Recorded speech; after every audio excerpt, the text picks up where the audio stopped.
Hi, BrenTech here, where tech is made simple. So it seems that Google is giving Google Sheets quite a bit of attention lately.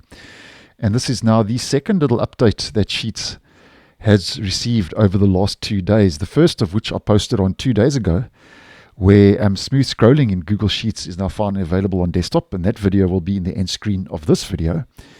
And the next one, which we're going to look at today, is that Google says in a workspace blog post update that you can now set up drop-down chips more easily using Google Sheets.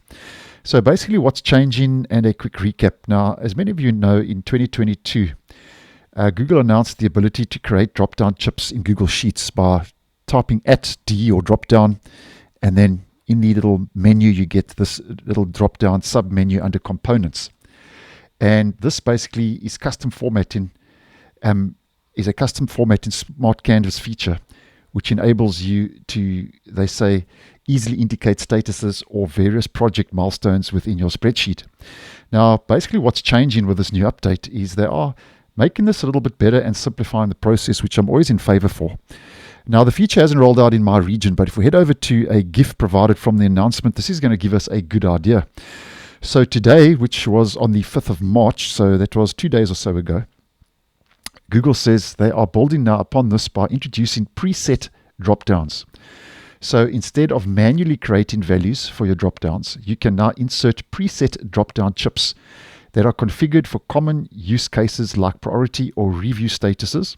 And they also mention that after inserting a preset dropdown, you can use the data validation sidebar to easily adjust the options or add styles. So there we go. And that's now, they say that set up drop-down chips is becoming more easily to do now and to create in Google Sheets with this latest update.